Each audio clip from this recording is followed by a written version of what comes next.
Oh I'm my goodness. saging my office, Daphne. Yeah, no, Gotta it's like get all clear. this wheeling and wheeling and dealing out of here. Get all the bad juju out of the Gotta air. get all the bad juju's out of the air. Oh my No goodness. shit. Oh my God. Okay. I can't believe it's Monday already. It is Monday, and it's a long ass Monday. It is the Mondayest of Mondays. Yeah, it is. Well, it's a holiday. I didn't even realize it's a holiday. That. Yeah, it's Lincoln's birthday. Oh, so today's technically a federal holiday. Well, shit. But that's not stopping. Today is also the day I scheduled myself to finally do my taxes today. So I'm gonna have a fun day today. No, that's gross. It is. It is. Good morning, everyone. It is February 12th, 2024, and this is the Rage Into the Vlogs.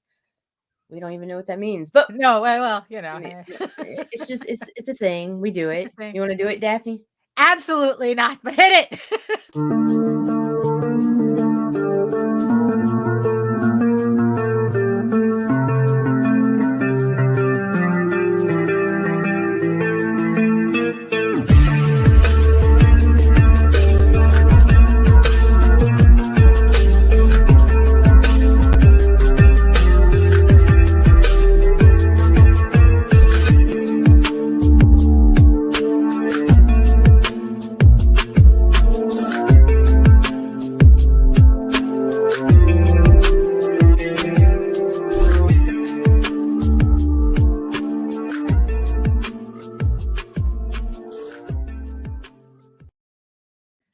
Good morning, Daphne. Hi, it's me. Problem, it's me. I'm always the problem, but hey. Oh my goodness. Yeah. So like I said, today is technically tax day for me. I gotta be an adult today, and 0 stars. Do not recommend this adulting shit. Well, you gotta give it a half star for the rating. Well, that's true. That's true. Yeah. So who's joining us today in the chat? So far, we've got Joseph and Rob. Hello, good morning, gentlemen. Good morning. Joseph. Good morning. Hello, Rob. Good morning. And yes, I see you, my beautiful eyeball people watching us from regions beyond. If you're joining us from Facebook, if you're joining us from LinkedIn, if you're joining us from Twitter, come on over to YouTube. Join the sexy people in the chat. It's a lot easier this way. If you are watching from Facebook, give Facebook permission. Oh, that's true too. To interact with Streamyard, so we know who you are. Exactly. I don't know why Facebook always I don't know, gives everybody a hard time, but that's why in the end I keep telling everybody to come over to YouTube. Yeah, you gotta make things so complicated. Yeah, I know. Rage Into the Vlogs, Taylor's version. Oh my goodness. Yeah. Musical. Oh, Jesus Christ. Oh my goodness. Yeah, so it's a lot easier to come over to YouTube, and just, if you want to interact with us for some strange reason in the chat, go right ahead. So I guess we might as well just get this started. Like I said, let's do it. Yeah, I know. It's like so. Hello, everyone. My name is Daphne Lage, and I'm a cartoonist, illustrator, and comic book artist from New York. I have been self-publishing comics since 1992, and you know what that means. You don't understand. I ain't scared of you, motherfuckers. And I am known for the furry fantasy adventure Tall Tales, which returns to Kickstarter later on this year, with a brand new Kickstarter for the new story arc Tears of the Mother. It's a re-release of issues 1 through 5 plus the brand new issue 6. But yeah, that's later on this year. And I am known for my medieval fantasy drama Eager Raven, Heir the First Unicorn, which is on Kickstarter right now as we speak. links are in the show notes. We've unlocked the first stretch goal, and now we're on our way to unlocking the second one. So thank you, everybody who's pledged so far to the campaign. In the meantime, you can read both my comics online at egoworks.com, EGOWORKS, and at Tall Tales Online. That's TAILS online.com.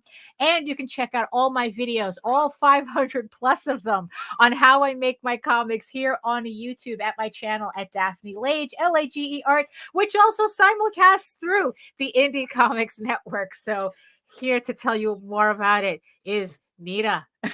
Comicsnetwork.com. .com. Is it .com? .com. Cut. IndieComicsNetwork.com is functional again. Yay. So I got in touch with DreamHost, and apparently the server that was hosting the network just disappeared on them. Oh, so you mean they like lost a YouTube? whole bunch of connections. Like it was crazy. So I guess like, what, like, it took them YouTube? forever to figure out what the problem was. Wow. So like YouTube did an update or something? No, it was a something on their end. Serve Pro. It was something on their end.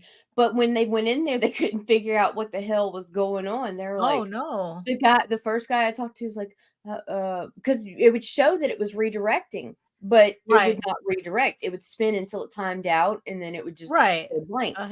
And so the first guy I talked to, he's like, I got to talk to my team, hang tight type thing, and then transfer me to somebody else, and that somebody else was like, same thing. So they said, and then finally they were like, oh, okay, I think I know what's going on here. Just give me just a few moments, and went in there, and boom, problem was solved. 2 hours later. 2 hours. 4 hours. Later. 4 hours later. Like, seriously. But anyway, IndieComicsNetwork.com is... Oh, that's very good. So yeah, it works. It takes you to the YouTube channel. That's where we're redirecting. Indie Comics Network is hosted by my freaking Google account. It's comics and stuff and whatever. And we've got shows coming out the wazoo. Oh, yeah, now. Really? You got like a whole bunch of new people. I really do. We've got Timothy Fling joining. Like, I'll talk more about it later, but we've got Timothy Fling joining us, Christie Shinn, Hoi Kai are coming. We've got a few shows that have moved around, but we'll talk about updates towards the end. Yeah, so just hang tight. We got some stuff to talk about. Oh, very nice. Very nice. Ooh, gonna be a busy year. Oh my goodness. But yeah, I mean, yeah, it's just been busy all around. I mean, like I said, it's like today's the day that I had to finally allocate a couple of hours just to do my maths for the government. Because it's like January. Being away for January kind of threw me off. So I kept getting all these updates, all these reminders from my accountant. It's automatic. So it's not like I was annoying somebody for real, but it's like, oh, your provider needs, information. It's like every couple of days, it's like, oh, I'm on vacation. Wait till I get back. But yeah, unfortunately, as much fun as doing comics is, there is the other side of it that we have to take care of, whether we like it or not. Yeah, so I had to finally allot today for that. So, but so what's going on your end? So same taxes, tax shock. Like, oh, really? Okay, yeah, like, damn, dude, it's kind of like you don't when you're working in increments, especially like freelancing. Yeah, it's like it's feast or famine. So yeah, like, it really is. When you're fucking broke and you're going back and having to assess the year, you're like, motherfucker, where did that go? Yeah. It was like, it just like felt like sand between my fingers. But then I have to take into consideration that I'd made a decent amount fucking working in comics last year. Oh, that's good. But my husband was out of work. So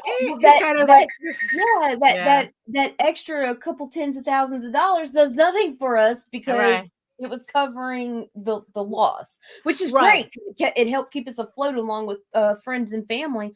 But like, it's just like, okay, so let's do this. Let's try to do this again this Right. year. Yeah. Yeah. I know. Where it's extra. Come on, man. Let's Yeah. be a No, true really. vehicle family. Yeah. Oh, very nice. Yeah, I know. Oh my Especially now goodness. with all these kids getting to be driving age. It's like, Oh, yes, let's do this so we can have these little chauffeurs take care of there errands you go for us. for a change, right? Mhm. You're gonna be Because one thing driving you mom don't want to around for do, a change. right? One thing you don't want to do is teach someone to drive in a fucking 15 passenger van. The fucker ain't nothing but a bunch of blind spots. It is not a first Right. vehicle. And when it's your only one, it's definitely not the one you want to use for a training car. So the goal this year is to buy a training car, a little small sedan of some sort. Right. Little smart car. It's just you.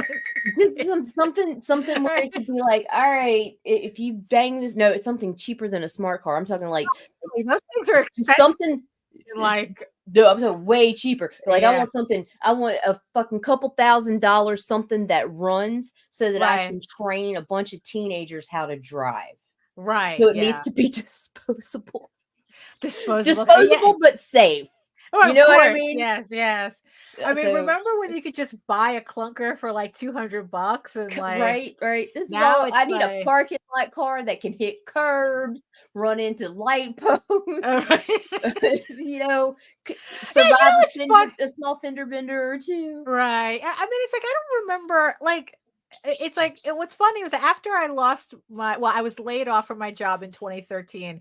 The first thing I started doing was learning how to drive because as a New Yorker, you really don't need to, you know? Right. I mean, it's like I think New York has only like a 10% driving rate. Dude, it is like most people down here. Yeah, you most have to people drive or here, you're not gonna have a job. You can't right, you know. So it's like you can literally live your entire life in New York and never learn how to drive. But so after I got laid off, I made it a point to finally get my license. I don't remember it being that nail biting or dangerous. Like I don't know. Like I never felt like I was gonna like run into people. You know, or I don't know. So here's the deal. It wasn't that bad for me. Okay, so I got my license. I'm actually I was a slow developer for Louisiana because I didn't get my license until after my 21st birthday. Usually it's here at 16 because you can't get your first job or whatever. But I was lucky enough to live behind the restaurant that I was working at, so it didn't fucking matter. So I was able to walk to my job. No, not many people have that luxury because everything is so far apart unless you're like in Baton Rouge. Or New Orleans. But like I did fine learning to drive, right? The very fucking day I got my driver's license, I decided I'm going to drive to Coffee Call and like flaunt my shit because I got a fucking Buick Park Avenue Electra from my at the time it was my intended mother-in-law. Bought me a nice car or whatever, and I was going to drive up to Coffee Call to show it off to my friends or whatever. Fucking sitting at a fucking red light. I went over the line just a little bit and there was a cop next to me. So I'm just going to back up just a little bit. I'm sitting there. Light turns green. I step on the accelerator and plow into the car behind me with the fucking cop sitting right there. Because you forgot to put the car back and drive.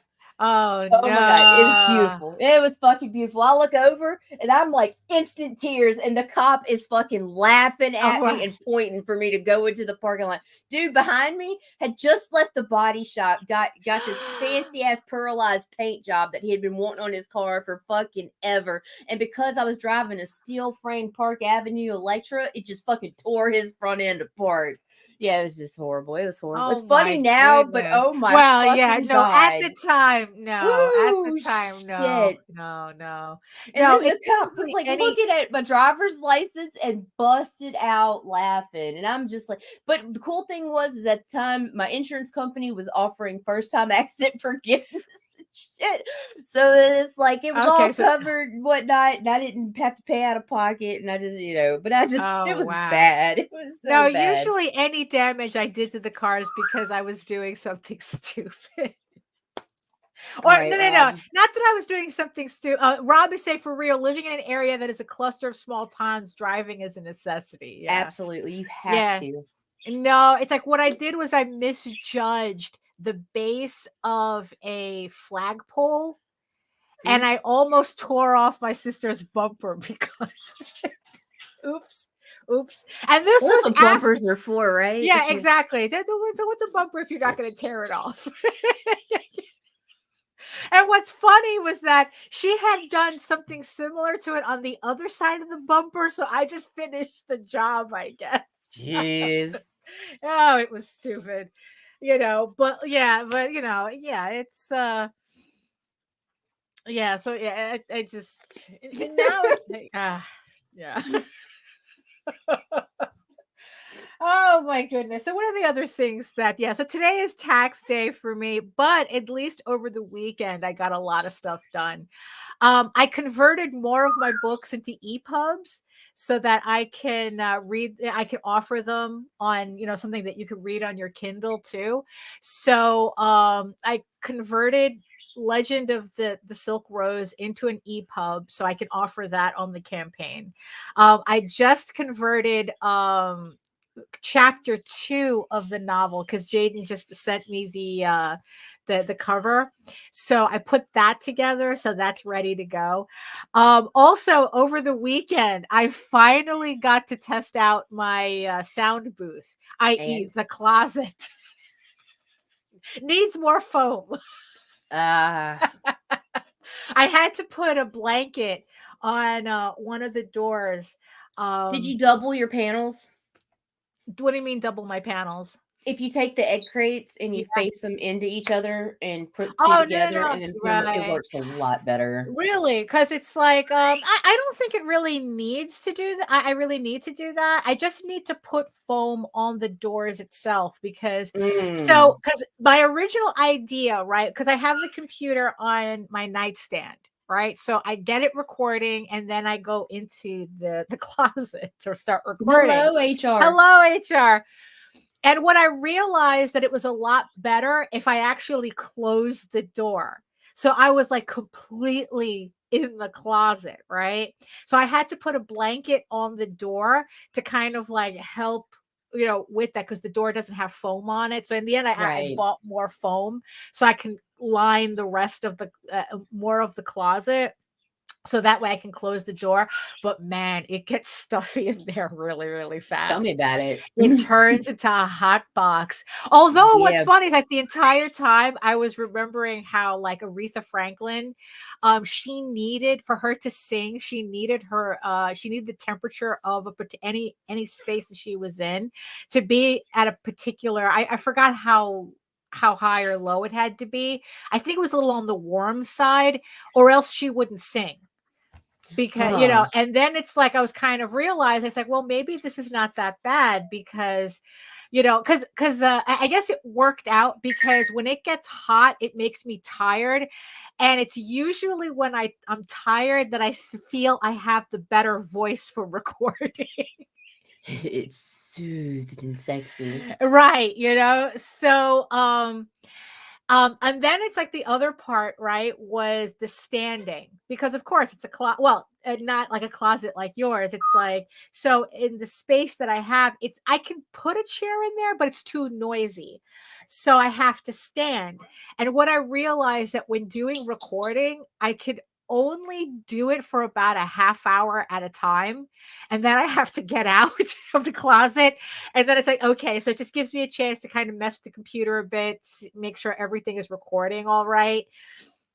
And then I have to like wait for a little bit, kind of like get myself together again, and then go back into the closet and record for another half hour. But it seems like a half hour seems to be at most I can do before I start getting tired in the wrong way. Because it's like, so what I'm doing, for those of you who are just catching up, I'm recording my own audiobooks for the campaign and for YouTube. So that's just what I've been doing. I converted my closet into a sound booth. And so that's what I'm doing. I'm recording this audio. It is. And hello, stranger. It's Arthur Belfield. Stars. Okay, what are stars? Ignore that.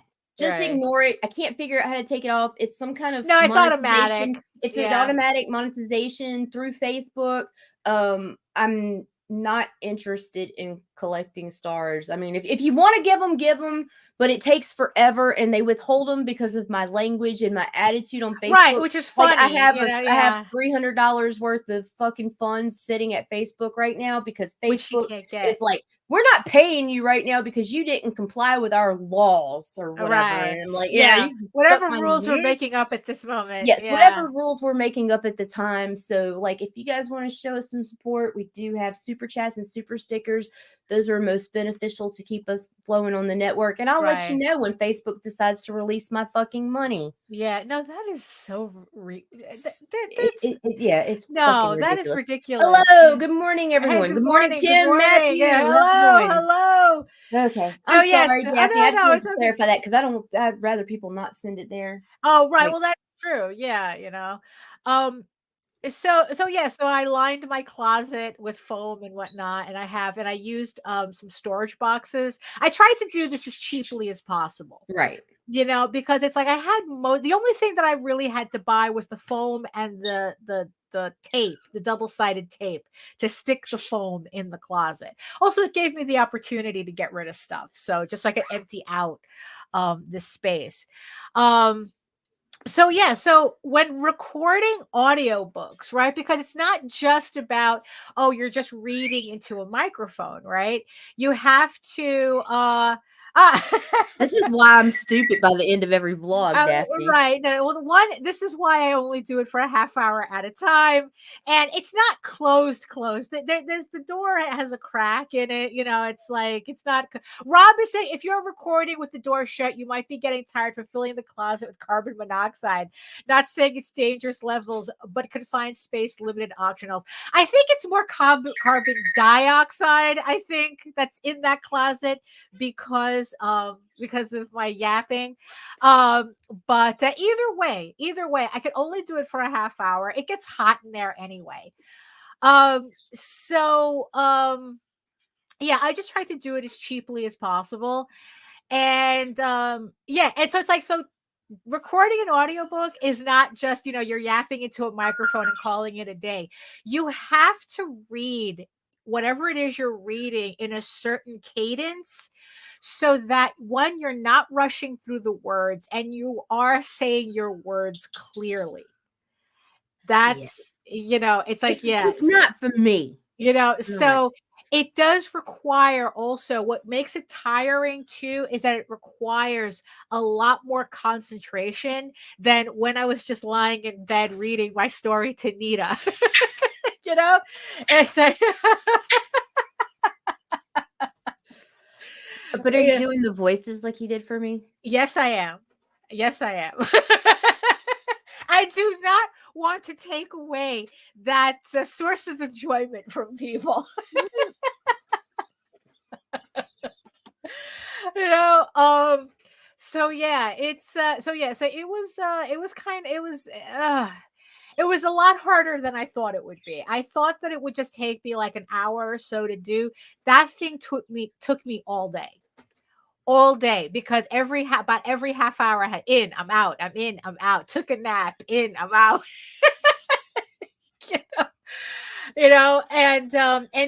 But at least now I have the raw audio for the entire book. So I'm using a program called Adobe Audition. I figure I pay enough for the Adobe suite, might as well use everything that's in there. So it's a program called Adobe Audition, which is only for audio. It's for recording audio, podcasts, the whole thing. And it seems to be the program that people who do voiceovers and audiobooks, that they all use. And it seems to be the standard. So I figured that's what I would use. You know, so I might as well just use it. So that's what I was using. So now I have the raw audio, and now the fun part is figuring out how to edit it. So I'm pretty sure that might take me longer than actually recording it. But I think once I get the hang of what it takes to put together an audiobook, the subsequent attempts will hopefully will be easier. So yeah, so what my plan is that once I have the audiobook recorded, I'm just going to do a graphic with a simple animation on it, and I'm going to put it on YouTube as kind of like as an audiobook / story time thing for everybody to listen to. So if you had wanted to listen, yes, absolutely, Matthew, it's all trial and error. So if you want to listen to my stories instead of reading it, because not everybody is comfortable reading, it's like that, and sometimes we just want to work. Yeah, like, exactly. And it's like I was not a fan of audiobooks at first. I was like, lazy motherfuckers. But then it got to, it's like, oh wait, I can listen to this book and fucking work while I'm going. Right. So yeah, I've done it. That's how I read the Nanny Diaries and The Devil Wears Prada. I did audiobooks of those.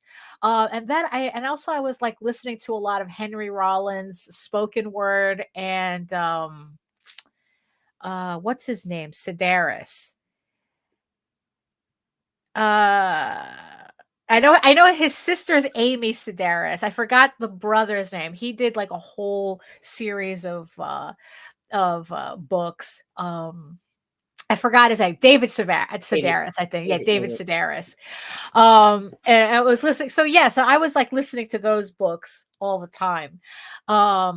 But now, so now it's like I'm reading all my, yes, thank you, Timothy. Yes, David Sedaris, who really does have a good voice for audiobooks. It's true. So books now I'm reading on my Kindle, which is why also I'm converting my stuff into EPUB as well. For those of you who are waiting for me to do that to the OSWALD Chronicles, we are going to be doing that. Jose is editing one of his books right now for the next campaign, and I'm taking advantage and I'm going to convert that into an EPUB as well, so we can start converting OSWALD into EPUBs that you can read on your Kindle. We're just trying to offer up all the options here. So that's working out well. So that's going to be available on his next campaign, which also the link is in the show notes below. He has a campaign for the next trade paperback. It broke free and couldn't read. That's the next collected trade paperback. We're going to be offering up the prose version of that story in the trade as well, and we're going to be offering up an EPUB version of it so you can read it on your Kindle. At least the prose version, not the comic. The comic you'll get in PDF form. So the link is in the show notes below for that. So if you want to hit the pre-launch page, So also, another thing, speaking of the links in the show notes. So one of the campaigns that we were talking about the last time, so it seems like the creator decided to cancel their campaign, which I was a little disappointed, because I thought that the campaign was doing well. But I guess it just goes to show you that sometimes you need to make those strategic decisions. If it seems like a campaign is not going to perform the way you think it's going to. I don't want to mention the name of the campaign, but it's one that we've talked about before. And and I kind of like was just figuring we use that opportunity to talk about, it's like, what happens when you get to that point? You run a campaign and you kind of think maybe you got in a little bit over your head, or maybe you kind of made a decision that you shouldn't have on it. Which is better, letting a campaign die on the vine or canceling it?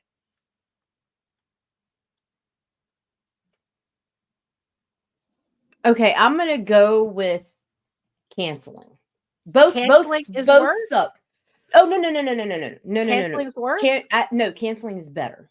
Okay, it's better to cancel than I think I think if you know beyond a shadow of a doubt that your campaign is not going to fund and there's no way in hell, it's better to go ahead and nip that shit in the butt and come back later.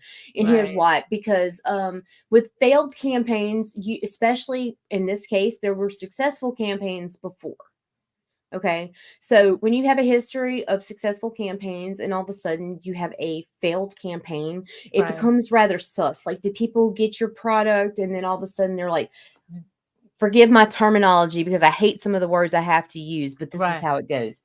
Did people get your product or your book and they just didn't like it? And now they're realizing that you're not a good creator and they decided to back off of sponsoring you and backing you or whatever. Right. I think it's much better to just pull it because there's so many reasons why a campaign could be pulled.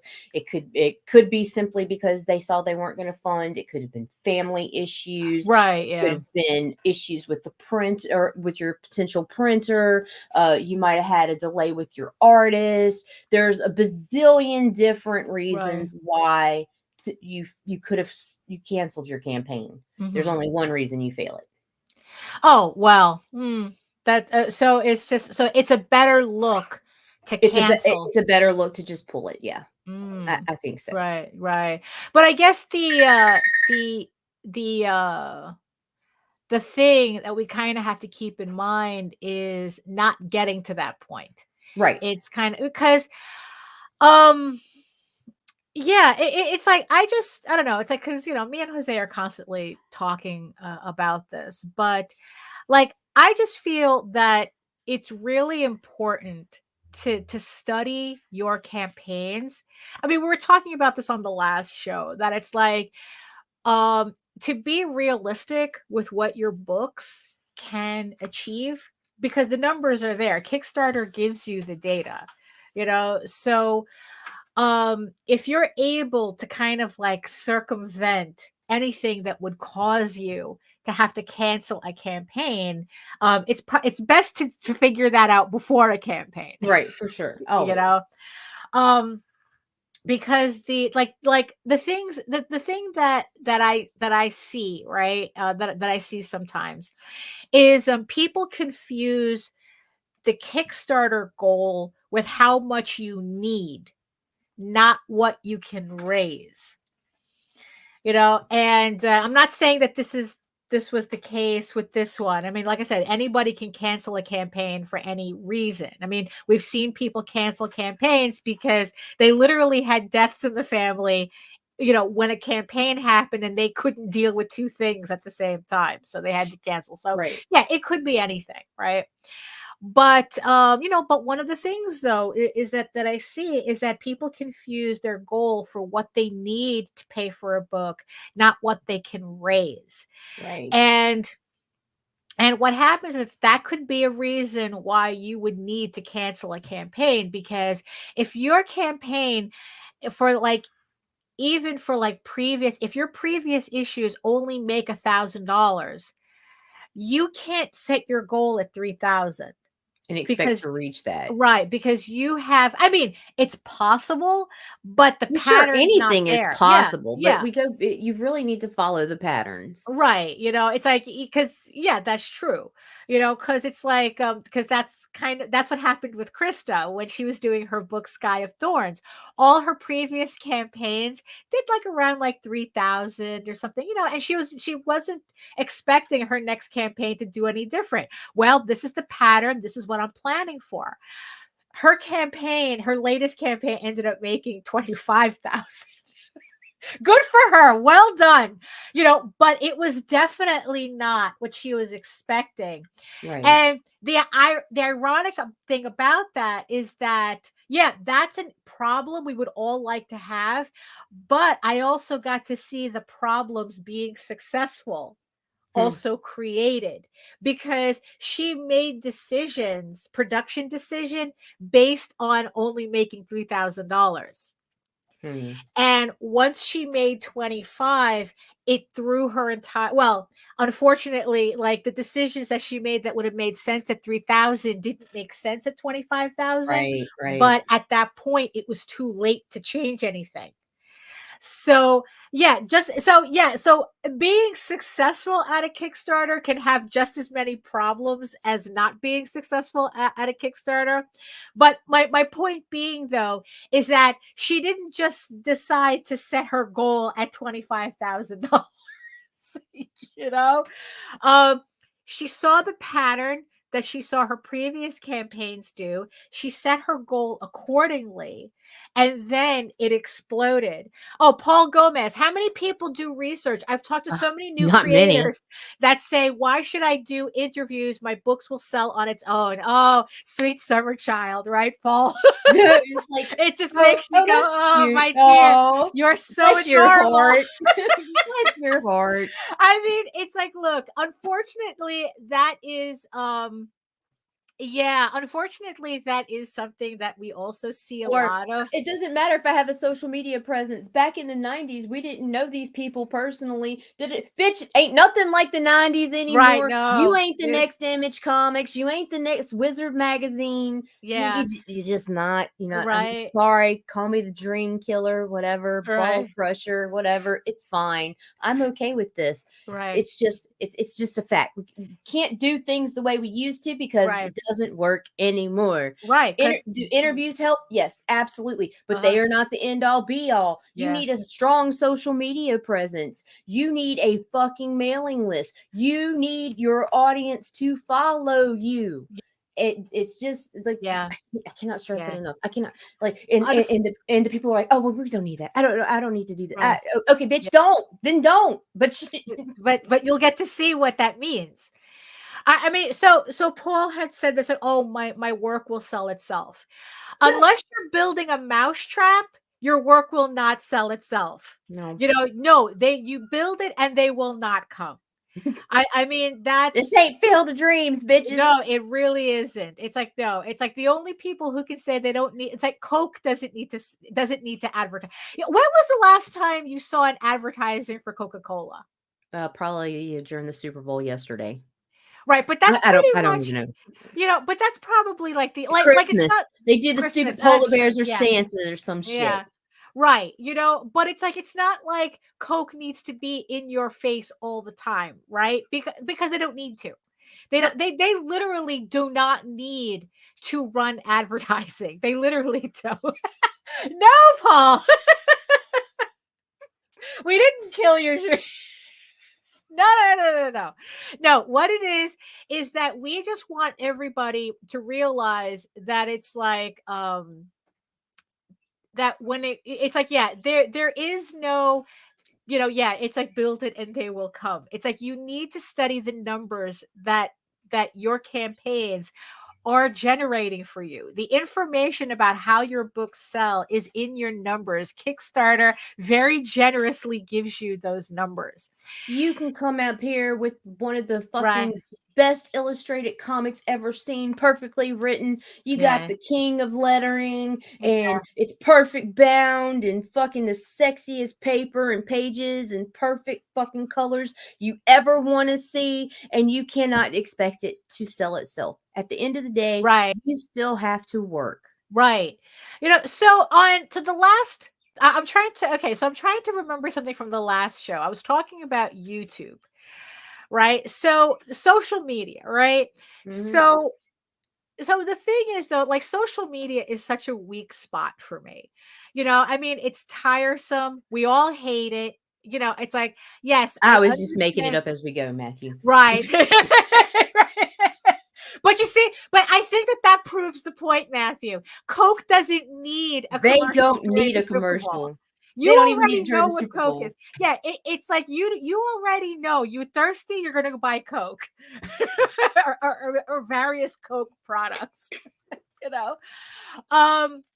But you putting out a comic on Kickstarter, you need to do the equivalent of creating a commercial. We don't have a Super Bowl where everyone just sits around watching commercials all day. It's like, oh, I only watch the Super Bowl for the commercials. Well, that's because when we do have channels that sit around and promote all day, nobody fucking watches them. Right. Well, but yeah. Those exist. Yeah. It's well, that's fucking true. ridiculous. It's utter madness. You know, I mean, you see, but that's kind of like the balance that we have to create, right? It's like, how do we promote ourselves? Because, like, look, you look at the Kickstarter numbers, right? Are there certain types of books that sell better than others? Yes. Sure. But here's the common denominator between all those books. They all have an audience to follow them. Emotional damage. What? They have a what? They have an audience. That's the common denominator. It's very easy to get caught up in, well, this type of book sells, that type of book sells. And it's like, my book didn't sell because those types of books dominate Kickstarter. No, what dominates Kickstarters are books with audiences. If you really want to narrow it down, that's what it is. Do certain genres of books tend to have, I don't know, an easier audience to grow? Maybe. But in the end, it boils down to audience. To get an audience, you need to put yourself out there. Your book will not sell itself. I see what's going on, like on writers' threads, right? It's like all these self-published authors. It's all the same thing. Where it's like, how do I get more eyeballs on my work? How do I get more eyeballs on my book? If I don't have a traditional publisher forcing the issue, putting you in magazines or pushing you towards distributors or whatnot. It's like, if you don't have that, how do you get out there? And for us, social media is the only way to do it, So it's like, the idea is to figure out where your audience is on social media and then catering to that attention, to get work on your book, to get those eyes on your books. Now, it's like, so, and like I said, we all hate social media. I know we do, because it is a lot. It's like, it's extra work on top of the work we have to do, but we have to do it. So in the end, this is where my audiobooks came in, because I couldn't figure out what I wanted to do with YouTube, because, like, okay, I'm doing these streams, right? But the thing is, though, is that YouTube really doesn't like live streams. So even if I do a lot of live streams, if you do a lot of draw streams, YouTube is not going to give it the traction that maybe like an edited video does, an edited video gets. The thing is, though, it's not that I hate it. It takes too much time and effort for what I think the return is on the effort that I'm putting in. And then what's ironic that I was talking about the other day was that I found out that my YouTube scripts work better on Substack than it does on YouTube. So what do I do with YouTube? Well, what I did was I decided, like, I'm going to continue doing these shows, because these are kind of like little infomercials. So it's like, whenever you're on a show, think of it as an infomercial for yourself, right? Because in the end, that's what it is. You're creating, you're getting people to watch you and associate with you. And then eventually they'll associate you with your work. And then when you finally put out a crowdfunder, it's like, oh, you're the person I watch all the time on YouTube. Let me go try out your book. Right. But the thing is, though, knowing how YouTube promotes certain videos, what do? And then that's where I came up with the idea of these audiobooks, because, like, that I like doing. I actually, even standing in a closet in half hour increments, in the end, I really do like reading out loud. I really do like doing that. So it's like, well, what if I did more of that for YouTube?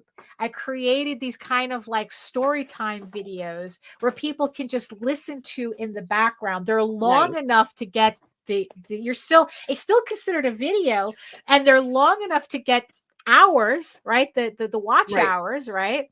Except somebody can just put on a story time in the background. They could be doing their work. I'm getting the watch hours, doing something that I actually enjoy doing, and I can get it to work on YouTube. You know, I mean, I'm still testing this theory out, but I kind of think I'm in the right direction with this for me. So, so I'm going, so it's like, okay, so that's how I optimize YouTube in my favor. You know, so it's like, okay, I have the live streams and I have the story times, whatever, like, and then it's like whatever scripts I have for YouTube for videos that I know I'm not going to make, I just turn them into blog posts for Substack, which caters to a different audience that I have there. That are also like, okay, they're gonna read my blogs and then see the little advertising for the Kickstarter in the middle of it somewhere. Right.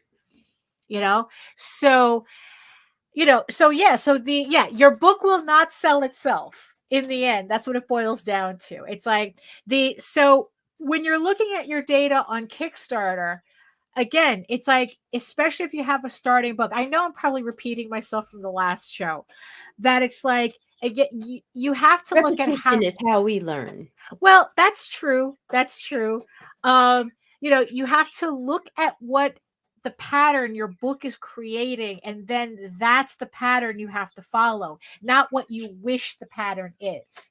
Remember, if it's like, if you're working from, if your information is coming from a source of delusion, there's nothing we can do to help you. There is nothing anybody can do to help you, because no information is going to line up with your imaginary version of what you think your book should be doing. Right. You know, it's like, if your book is making $1,000, $2,000 on Kickstarter, but you're like, wait, no, I should be making $10,000 on Kickstarter.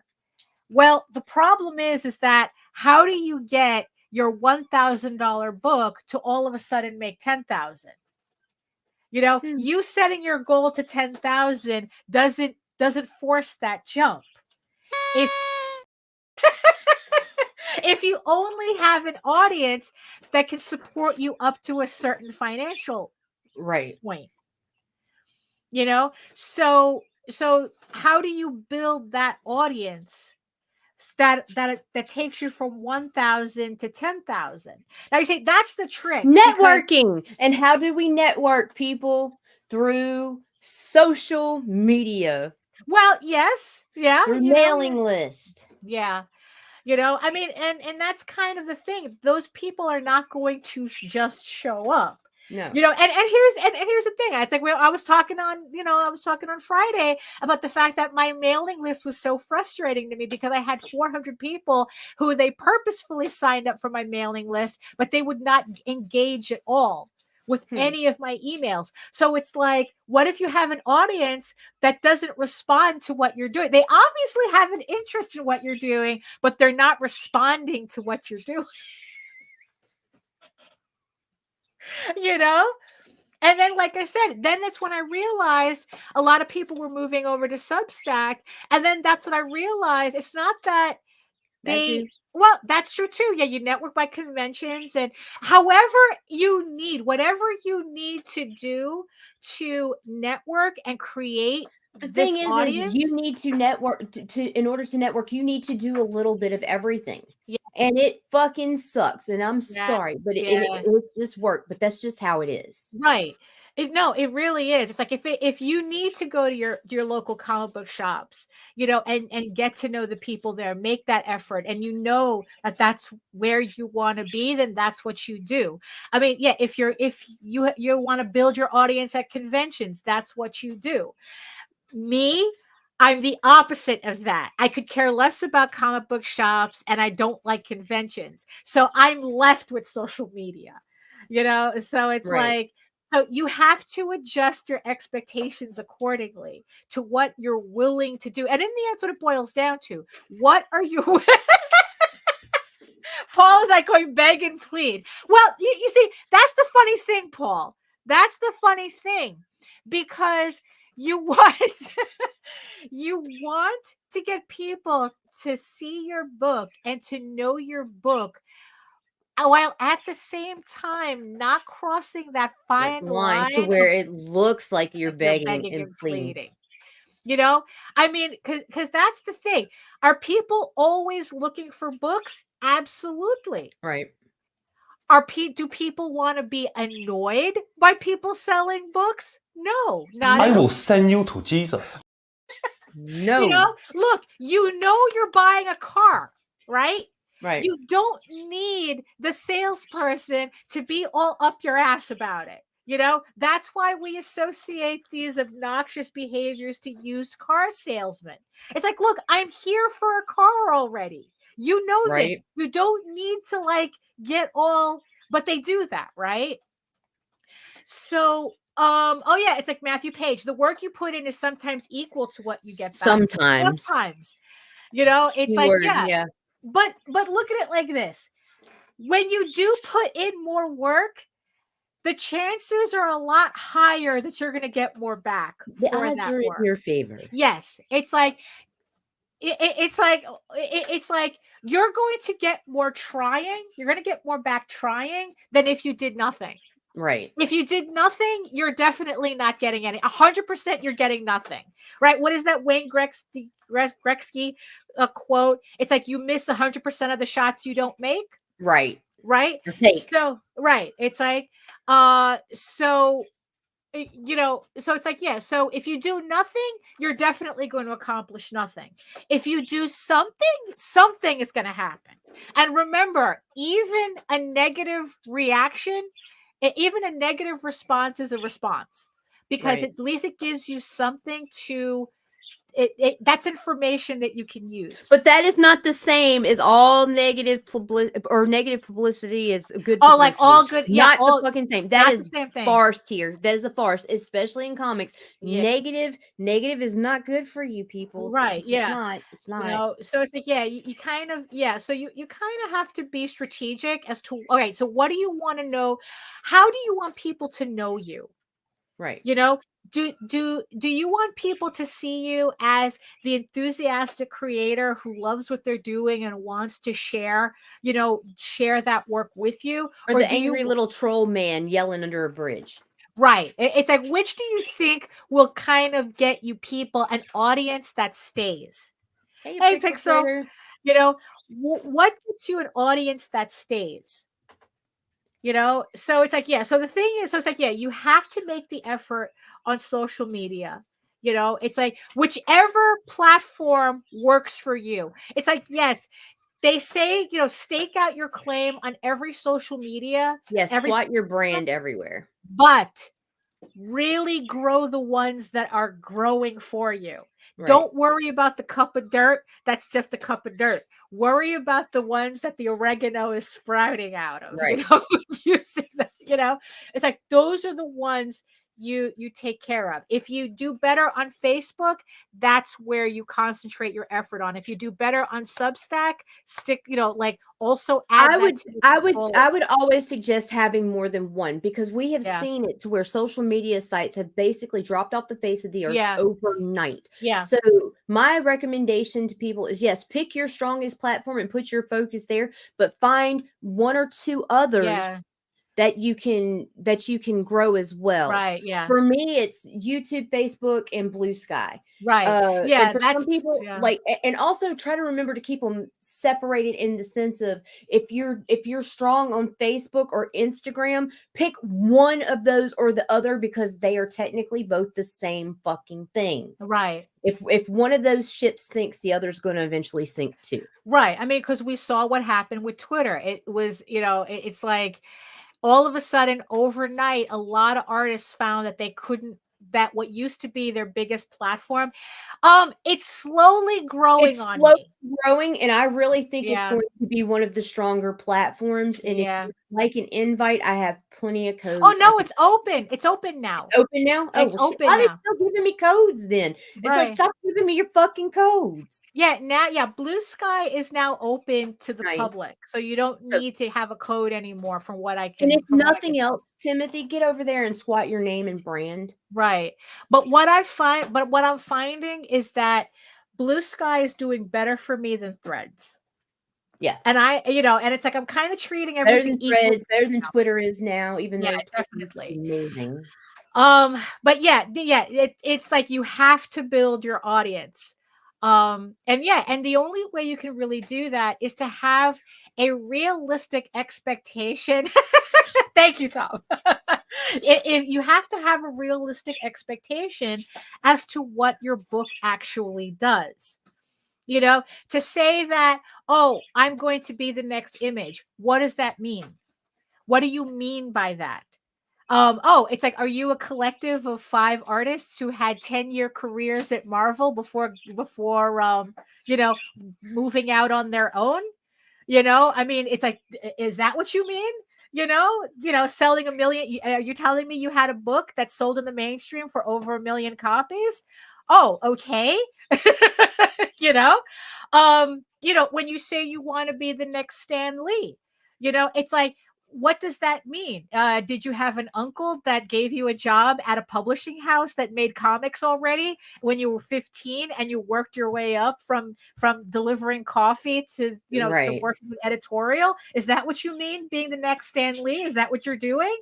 God, thank you, Tom. I'm screaming this. You're not the next Image Comics. You're not the next Wizard Magazine. Shut the fuck up. No, but Tom, yourself.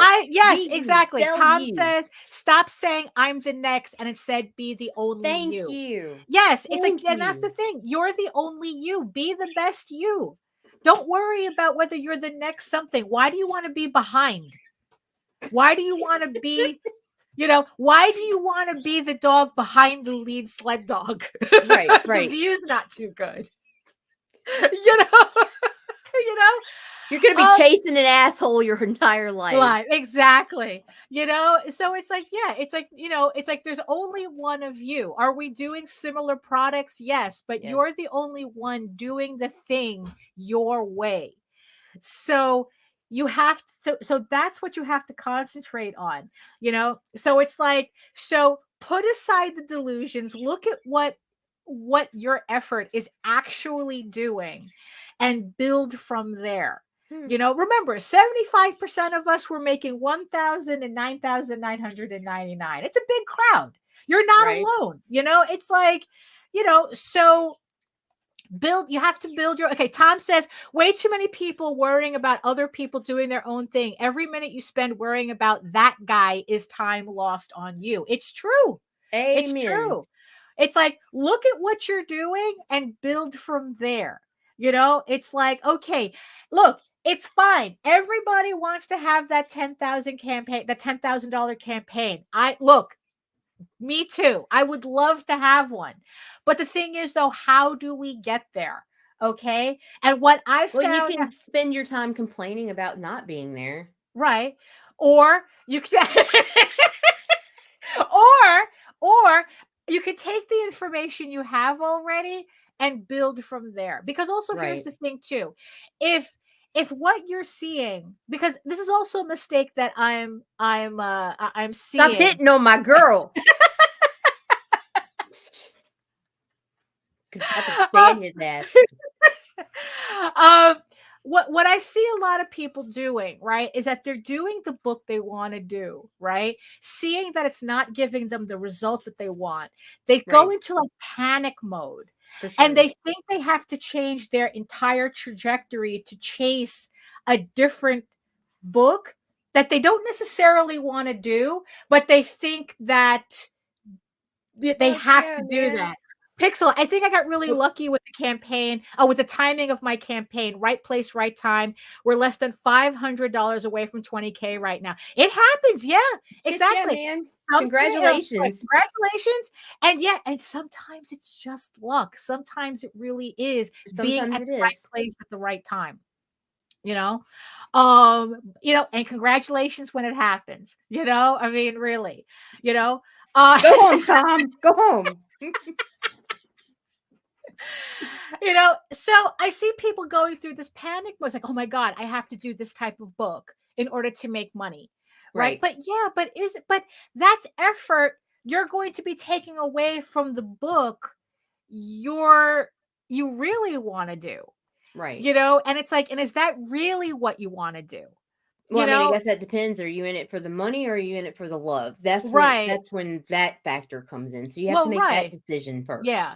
It's like because it's like, if you're just one of these guys just doing a checklist book and it's like, oh, okay, well, this is the hot thing now. So I'm gonna crank out a book, that takes advantage of this. That's on you. That's the decisions that you're making. Right. But it's like, look, like I said, I tried to manufacture a $10,000 campaign and I fell short. The only benefit I got out of it was the fact that I wanted to do that book anyway. It's like, I don't regret making that book. It's still in my catalog on my latest campaign. And it was fun as fuck to promote it. I had a lot of fun with it. But the thing is, though, is that I'm not looking to make those types of books just to make the extra money. I want to put my effort into finishing my main series. And then we can think about, once I have my main series done, we can think about playing around with more of those types of books later.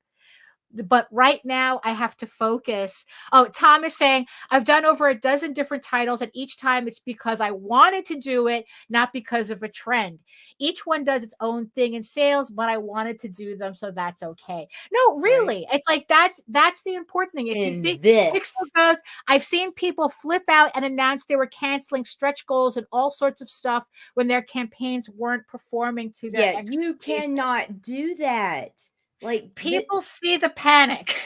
Yeah, people see the fucking panic and they are done. Yeah. And like, another thing, stop it with the fucking negative marketing. What the fuck do you think that's doing for you? When you post and even if you're trying to be humorous, people, please stop this shit. Yeah. I've seen people make these, if you didn't back this Kickstarter and it'll have like a cartoon character or whatever, or this happened because they didn't back so-and-so. Stop doing that.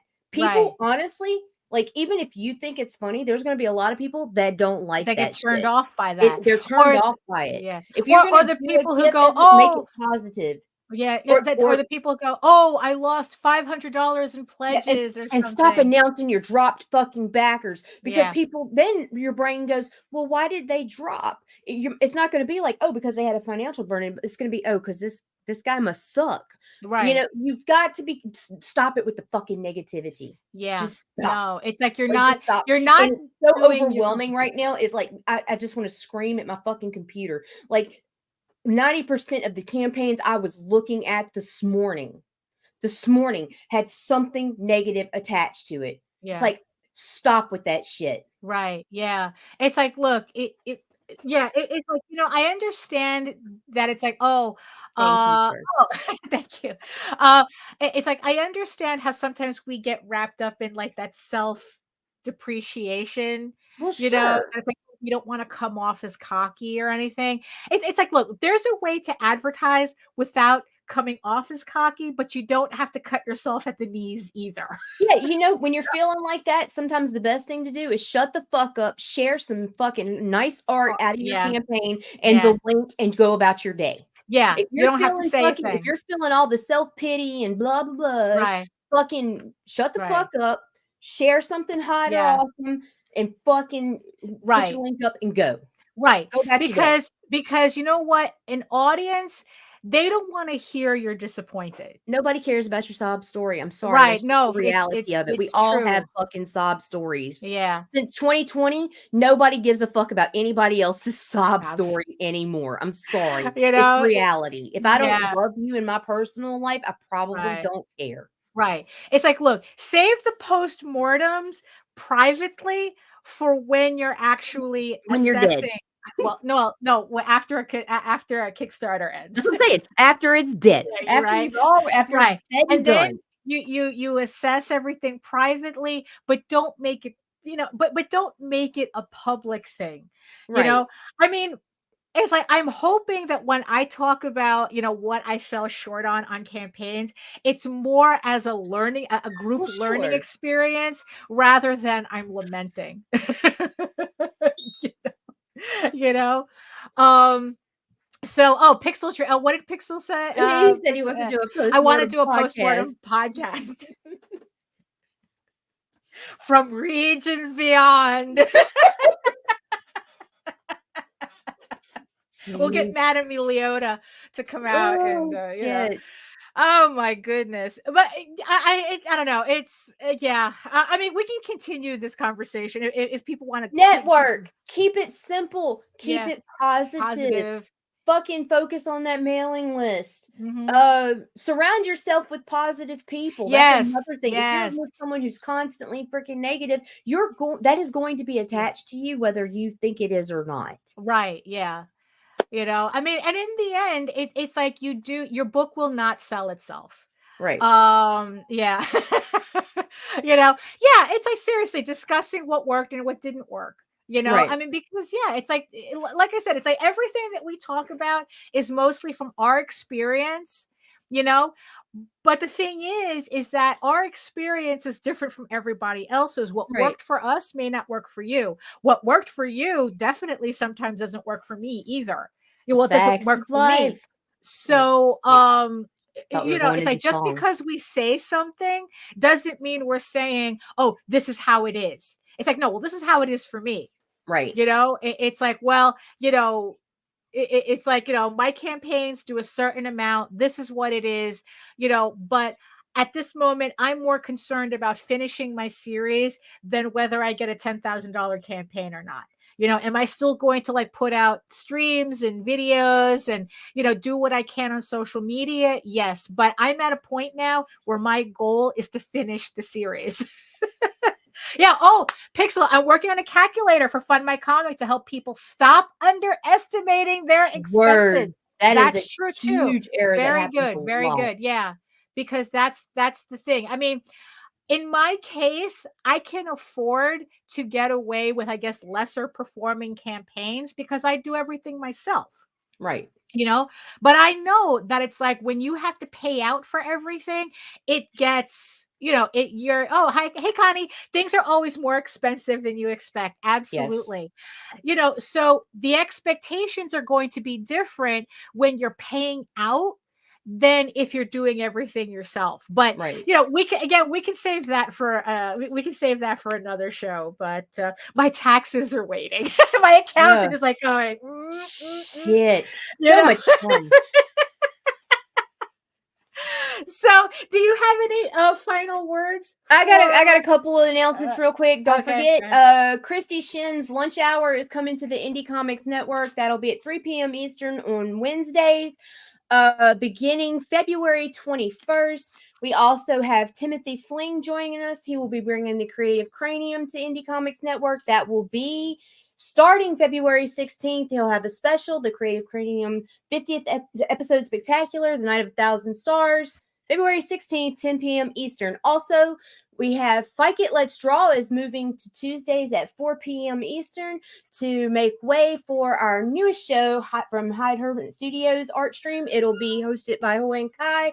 Freaking great little show. They make all kinds of neat like enamel pins and whatnot, all your stretch goal rewards type thing. Really, really cool duo. Do the PNG tubers.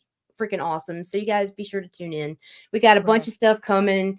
It's madness. It's just madness. It's fun though. It's really absolutely fun. It's the opposite of madness. It's sanity. Right. It's fun insanity. Well, I'd like to thank everybody for joining us in the chat, including all of the new people, a lot of new names that I'm seeing there. Thank you so much for joining us today. And I want to show love to my beautiful eyeball people who stuck out on this hour with us as well. I hope eyeball people, we love you. Yes, we love the eyeballs people. So at that we will be back on today's Monday, right? So we will be back Friday. I will be back on Wednesday with another live stream. So another draw stream, 2 hours of me working on whatever and having chats as well. So yeah, so if you want to learn more about me and my artwork and everything else that's going on, including my campaigns, you can head on over to my main portfolio site at egoworks.com, EGOWORKS, where you can find links to all of my galleries and social media sites, but I mostly post to Facebook. If you are interested in seeing art and all my sketches and art and current work in progress and all my live updates. And remember, you can also catch me here on YouTube for all my videos and my semi-weekly art live streams Wednesdays at 4 p.m. Eastern. It's from 4 to 6. Like I said, it's just me drawing on with drawing, and we're just having a conversation in the chat. We're just, goofing off for 2 hours. It's kind of like a convention online, but you get to hang out at my table all day. So there you go. You can also read Ego Raven, Heir of the First Unicorn for free, uploading every day, Monday through Friday. If you want to check it out before heading over to the campaign and picking up your own copy of Ego Raven. The entire series so far is available on the campaign if you missed any of the previous issues. Yes, but if you prefer your fantasy to be more of a furry Lord of the Rings adventure, you can follow the link over to Tall Tales, TAILS online.com.